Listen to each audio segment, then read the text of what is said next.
Hello there and welcome to this Astranti bite-sized video. What you see in front of you right now is an extract from our F3 topic on forecasting and sensitivity. Now this topic comes up in various forms. You see it in F1 where you have to deal with cash budgeting and cash flow forecasting. You see elements of needing to understand what sensitivity analysis is and how it can affect the business in P2. And so what you see now at F3 is a more strategic look at forecasting and sensitivity and the importance of it, which of course is an important topic to not also learn for the F3 exam, but also for your strategic case study exam as well. So without further ado, let's now take a look at forecasting and sensitivity analysis. Now, I don't know who among you are football fans, but I'm sure you're all aware of the team Manchester United. Now, they had a manager, Alex Ferguson, who managed them to great success for over 20 years. But eventually, he had to retire, which is good news for the rest of us football fans. And in 2014, a Dutchman called Louis van Gaal took charge of them. And at that time, Manchester United as a company undertook a monumental change in their financial strategy. Because what they'd been doing previously, to a certain extent, now other football fans may disagree with this statement, they'd been developing players. So they'd either develop young players or purchase cheaper players and then develop them into better players and greater assets. However, with the change of manager in 2014, Manchester United's financial strategy changed. So what they decided to do was buy established players. Now, they bought these established players for £250 million. Now, they expected to offset this purchase by winning trophies, qualifying for lucrative tournaments, and so they'd get all the money back from what they'd win by buying these established players who were going to win them these trophies. But unfortunately for the club model, unfortunately for Manchester United fans, but quite good for other football fans, this didn't happen. And in 2015, so it had been the start of the season 2014, they finished 5th in the table, which is outside the really lucrative Champions League places.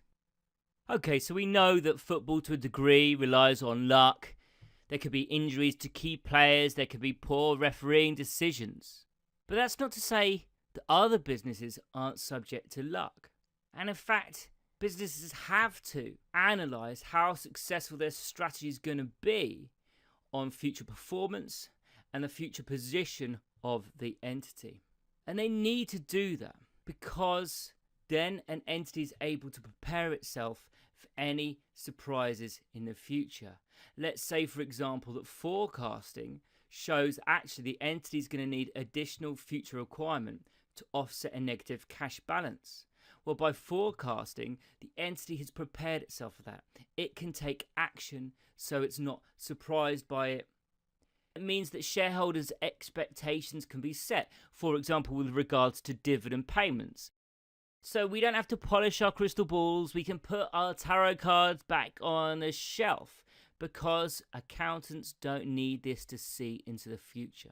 All we need is careful planning to make reasonable assessments of the future financial and cash flow positions of an entity to help their funding needs.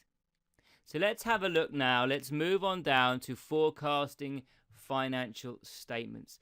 And all this really is taking one set of statements, so maybe the first quarter, and then looking at the changes and assumptions that are made for the forthcoming year, the year ahead, adjust those balances of the actual statements, and then that will allow us to produce a forecast set of financial statements.